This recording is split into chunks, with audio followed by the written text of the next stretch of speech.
एक मित्र ने लिखा है, आप कहते हैं कि अब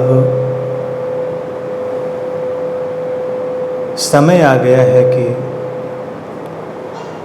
सत्य को जानना ज्ञान से नहीं बल्कि एक जागृत उपस्थिति से होना है। जागृत उपस्थिति या प्रेजेंस के बारे में भी बहुत सारा ज्ञान आज इंटरनेट पर उपलब्ध है। इससे ऐसा लगता है कि हम प्रेजेंस को भी एक कॉन्सेप्ट की तरह ही जानते हैं। ऐसे में वास्तविक उपस्थिति को कैसे जानें, कृपया स्पष्ट करें।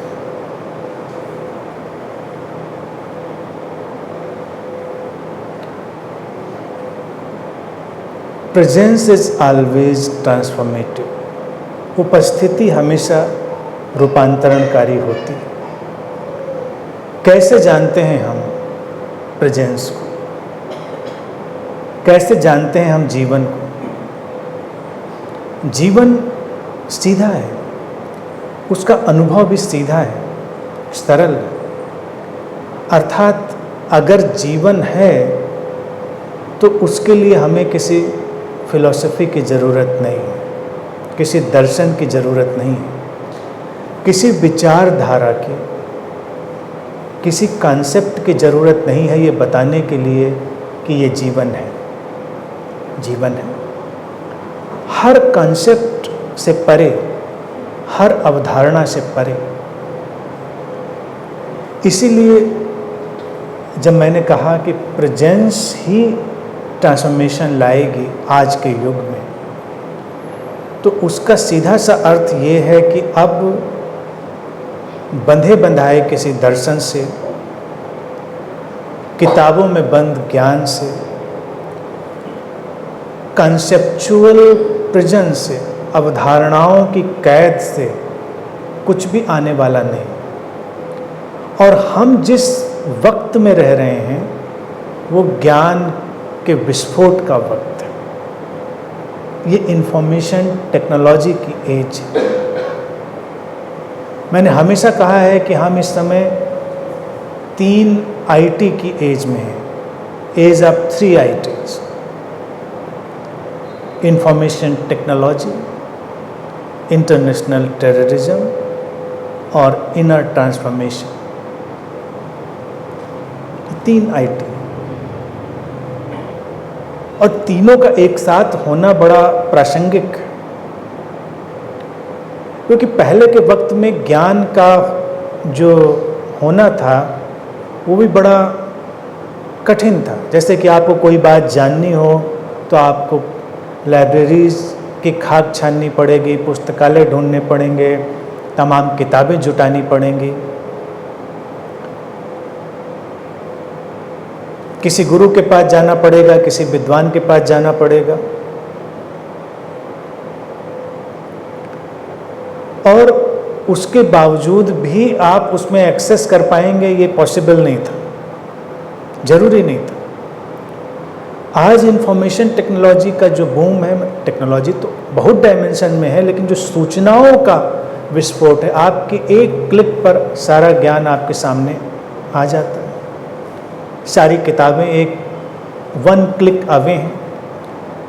पहले के वक्त में जो होता था कि ये किताबें आउट ऑफ प्रिंट हो गई हैं, ये किताबें अवेलेबल नहीं हैं, आज वो भी हमें उपलब्ध हैं। जिस किसी के पास भी दुनिया के किसी कोने में है वो उनको स्कैन करके या उनको किसी भी मीडियम से अपलोड कर देता है और वो एक्सेसिबल हो जाती हैं। तो अब ये खतरा भी नहीं रहा कि किताबें खो जाती हैं या कोई ऐसी चीज़ें हैं खो जाती हैं। आज कुछ भी खोता नहीं, हम एक अलग से शाश्वत जगत में, इटर्नल वर्ल्ड में।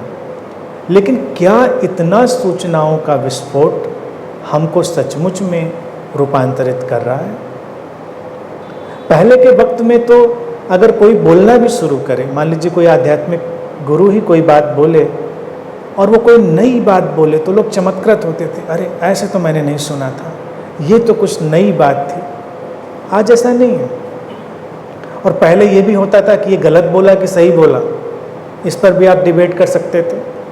आज कोई भी गलत नहीं बोलेगा अनलेस वो बहुत ही मानसिक रूप से मंद ना हो, बहुत ही मेंटली रिटार्डेड ना हो, तो कोई भी व्यक्ति गलत नहीं बोलेगा, क्योंकि सब इन्फॉर्मेशन आपकी टिप पे है। गलत बोलने का कोई उपाय नहीं। आप थोड़ा सा अलर्ट हैं, अवेयर हैं, तो सब सही होगा। तो पहले के वक्त में जब कोई गुरु की भी तलाश करता था तो उसके पैमाने ये होते थे कि जब वो बहुत सही बात बताते हैं, कोई गलत बात नहीं, उनका कंसेप्ट तो बिल्कुल सटीक है। आज सब सटीक, आपके मोबाइल में जो इन्फॉर्मेशन है वो भी सटीक है। दुनिया के किसी कोने में, गली कोचे में कोई भी व्यक्ति कुछ भी बोल रहा है, सब सटीक है। गैर सटीक होने का अब कोई विकल्प नहीं। इसीलिए मैंने कहा कि अब वो जो सूचनाओं का सारा कार्य व्यापार है वो रूपांतरण नहीं लाता, वो व्यक्ति को एक अलग गैजेट में जरूर बदल देता है। जैसे आपका एक गैजेट है, आपके गैजेट में भी सारी सूचनाएं हैं, लेकिन वो तो मशीन है। तो इंसान भी बहुत सूचनाएं इकट्ठी करके मशीन ही बन जाता है। मशीनें मोनोटोनस होती हैं, अलाइव नहीं होती, उनमें कोई ट्रांसफॉर्मेशन नहीं होता। In that scenario we need a live presence, एक जीवंत उपस्थिति, और वहां से फिर रूपांतरण घटता है। यानी कि अब ऐसा नहीं है कि ये कोई संयोग की बात है, ये अपरिहार्यता हो गई है, इनएविटेबिलिटी हो गई है कि व्यक्ति को रूपांतरित होना ही होगा, नहीं तो सरवाइव करने का कोई उपाय नहीं। आप सरवाइव नहीं कर पाएंगे, क्योंकि चारों तरफ से धक्का दिया जा रहा है, चारों तरफ से व्यक्ति खींचा जा रहा है हर दिशा में। और समाज में जो लोग रूपांतरण की वेव्स को, उन तरंगों को लेकर चलेंगे, वो ट्रांसफॉर्म्ड लोग होंगे, रूपांतरित लोग होंगे, ज्ञानी लोग नहीं होंगे, ट्रांसफॉर्म्ड। वही लाइव प्रेजेंस। प्रेजेंस का अर्थ केवल इतना ही नहीं होता है कि कोई बहुत बड़ी बड़ी बातें करता है तो उसके पास कोई प्रेजेंस होगी। आप ये भी देख सकते हैं कई बार बड़ी बड़ी बातें करने वालों की प्रेजेंस भी खाली, खोखली और बेजान होती। थोड़ा आप टटोलेंगे, खंगालेंगे और आपको दिखाई देगा कि प्रेजेंस में कोई बात नहीं। और बातें करना आता हो ना आता हो, लेकिन अगर कोई उस सत्य को जीने लगता है तो वो उस अलाइव प्रेजेंस में बदल जाता है। तो आज के वक्त में हमको वैसे ज़्यादा से ज़्यादा लोग चाहिए जो उसको जीते हैं, बातें नहीं करते। अब ये भी कोई शर्त नहीं है कि बातें नहीं करते, बातें करी जा सकती हैं, लेकिन बातें करना ज़रूरी नहीं है। वो अपने घर में कोई हो सकता है, अपने दुकान में हो सकता है, अपने व्यवसाय में हो सकता है, कहीं भी हो सकता है, लेकिन वो ऑथेंटिक, जेन्युइन व्यक्ति है। इसीलिए मैंने कहा कि अब हम विकास की एक हायरार्की में बहुत आगे आ चुके हैं। तो इसीलिए ये वक्त भी कल्टलेस है, अर्थात अब कोई कल्ट के साथ अगर सोचेगा कि ट्रांसफॉर्मेशन आएगा तो बिल्कुल नहीं आएगा। और कल्टलेस कोई एक व्यक्ति नहीं बना रहा है। इस समय की जो टोटलिटी है, पूरा जो परिदृश्य है, वो उस कल्टलेस में व्यक्ति को डाल रहा है कि आपको वो अलाइव लोग कहीं भी, किसी भी कोने में, किसी भी जगह पर दिखेंगे। अलाइव का मतलब है वो प्रामाणिक हैं, सच्चे हैं। अगर वो बुरे भी हैं तो भी अलाइव होंगे अगर प्रामाणिक हैं, और अगर वो अच्छे भी हैं और प्रामाणिक नहीं है, ऑथेंटिक नहीं है, तो अलाइव नहीं होंगे। ये भी आप ध्यान रखिए।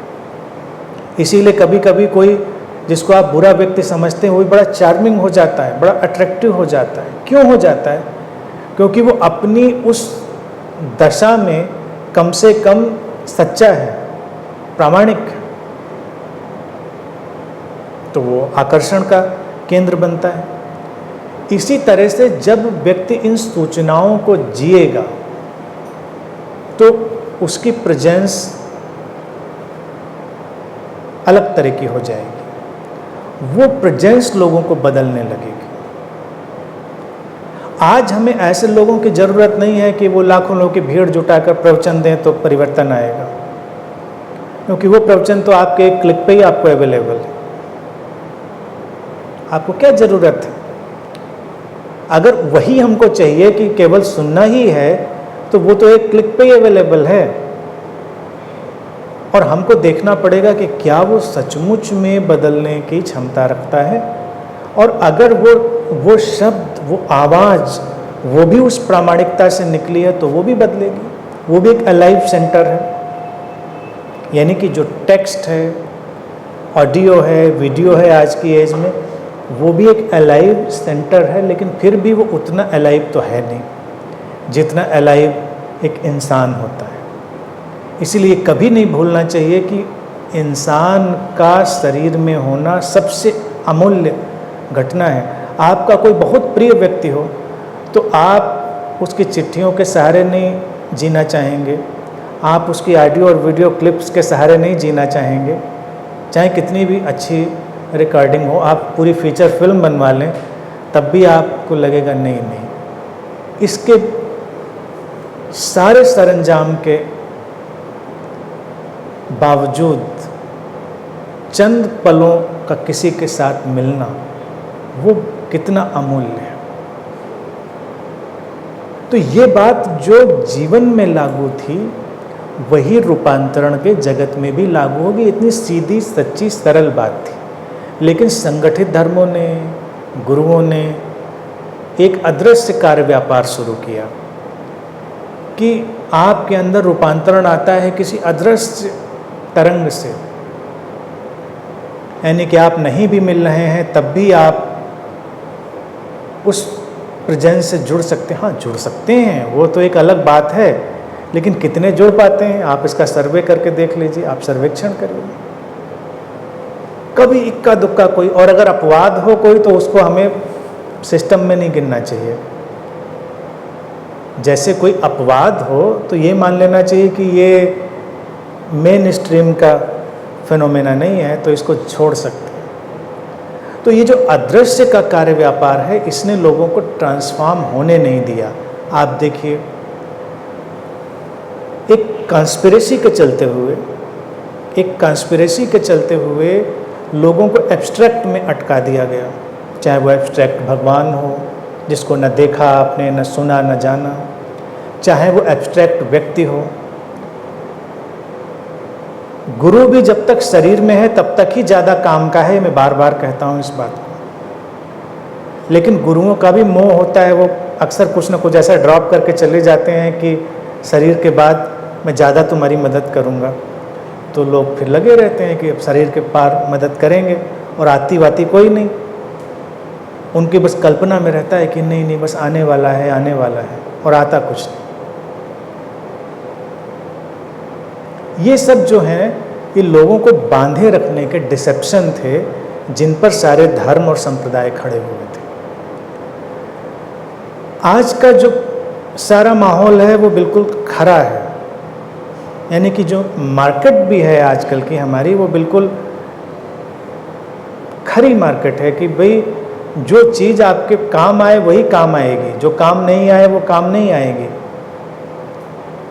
तो काम जो आएंगी आजकल वो ये प्रेजेंस की सिचुएशंस होंगी। और मैं ये बार बार रिपीट कर रहा हूँ, प्रेजेंस की सिचुएशन ऐसा नहीं किसी आध्यात्मिक जगह पर या आध्यात्मिक व्यक्ति के साथ ही होगी, वो हर उस जगह होगी जहाँ पर व्यक्ति बहुत प्रामाणिकता से जी रहा होगा। एक घर में रहने वाली एक साधारण महिला भी, जो आप समझिए केवल अपना घर संभाल रही है, लेकिन अगर उसके अंदर भी अवेकनिंग है और प्रामाणिकता के साथ जीने की क्षमता है, तो वो घर बदलने लगेगा, क्योंकि उसकी प्रेजेंस पावरफुल हो जाएगी। और आप खुद देखिए, कई बार आप ऐसे साधारण से लोगों से मिले होंगे दूर दराज, और आपको लगा होगा कि इसके साथ मिल के कुछ होता है, इसके साथ मिलकर कोई बात अलग हो जाती है, क्योंकि वो व्यक्ति कहीं पर ट्रांसफॉर्म्ड है। और ऐसे में बहुत सारे लोग देख पा रहा हूँ मैं, बहुत सारे इधर उधर बिखरते हुए लोग देख पा रहा हूँ जो अवेकंड हो रहे हैं अपने अपने ढंग से, अपनी चीज़ को जी रहे हैं। अभी अवेकनिंग अगर शब्द ही आता है, जागृति शब्द ही आता है, इनलाइटनमेंट शब्द ही आता है, तो लोगों को बस एक ही बात ख्याल में आती है, अगर इनलाइटनमेंट आएगा तो क्या होगा? सोचते बस थोड़ी देर के बाद व्यक्ति प्रवचन देने लगेगा। जब आप कैसे आइडेंटिफाई करेंगे इनलाइटनमेंट आ गया? यही सिनेरियो समझ में आया, वो फिर कुछ ध्यान की नई विधियां बताने लगेगा, वो कुछ ऐसा ही काम जरूर करेगा जिससे आप आइडेंटिफाई कर पाएंगे। और ऐसा भी हो सकता है कि इनलाइटनमेंट घट जाए और कोई खाना बहुत अच्छा बनाने लगे, बहुत ही creative enlighten way of cooking या क्रिएटिंग एनीथिंग, कोई भी चीज़ बनाने की, कुछ भी हो सकता है। और कुछ भी नहीं कर रहा है, वो आराम से अपनी जगह पर रह रहा है, तो उसका कोई क्राइटेरिया फिक्स नहीं होगा। इसी से प्रेजेंस जो है वो इवॉल्व होगी। तो प्रेजेंस को भी एक कंसेप्ट से बाहर निकालना है। अभी जैसे हम प्रेजेंस कहते हैं, तो प्रेजेंस से आप क्या समझते हैं? ज़्यादातर लोगों को लगता है प्रेजेंस फील हो रही है, अगर हम कोई स्पिरिचुअल, तो आप देखिए लोगों को मंदिरों में ही प्रेजेंस फील होती है, यानी कि रिलीजियस प्लेसेस पे प्रेजेंस फील होती है, उनको आश्रमों में ही प्रेजेंस फील होती है, उनको उस रिलीजियस अटायर में जो लोग होते हैं उनमें ही प्रेजेंस फील होती है। तो क्या प्रेजेंस बस इतनी ही लिमिटेड है, कहीं और नहीं है? प्रेजेंस तो बहुत व्यापक घटना है, यानी उपस्थिति जो है, ट्रांसफॉर्मेटिव उपस्थिति बहुत व्यापक घटना है। तो मेरा यही कहना है, जो मैंने कहा था, कि वो जो पावर ऑफ प्रेजेंस है वही अब काम करेगा। और ये आज के वक्त की ज़रूरत है, और ज़रूरत एग्जिस्टेंस पैदा करती है, और वैसा घटने लगा है। लोग अब पहले से ज़्यादा निराश होते हैं, क्योंकि निराशा भी अगर कम आधार पर खड़ी हो तो बड़ी पक्की नहीं होती है। निराशा भी अगर बहुत सारे आधारों पर खड़ी हो तो बहुत पक्की हो जाती है, क्योंकि लगता है कि सब कर लिया, देख लिया, समझ लिया, अब क्या। तो आज के सिनेरियो में डिसइल्यूजनमेंट भी बहुत स्ट्रांग होता है, बहुत ही गहरा होता है। तो उसी के प्रोपोर्शन में जो ट्रांसफॉर्मेशन है वो भी उतना ही गहरा होता है, वो भी उतना इंटेंस होता है। तो सारा प्रोसेस बहुत ही खूबसूरत ढंग से चल रहा है, और इसको कोई एक आध व्यक्ति गवर्न नहीं कर रहा है, इसको पूरी टोटलिटी गवर्न कर रही है, पूरी एग्जिस्टेंस गवर्न कर रही है। और आप डे बाय डे, दिन प्रतिदिन देखेंगे कि ऐसे रूपांतरित लोग बढ़ रहे हैं, जिनको आप किसी फ्रेम में फिट नहीं कर सकते, जिनके ऊपर आप कोई लेबल चस्पा नहीं कर सकते, और बदलाव घट रहा है। हमको ऐसे ही लोगों की ज़रूरत भी है।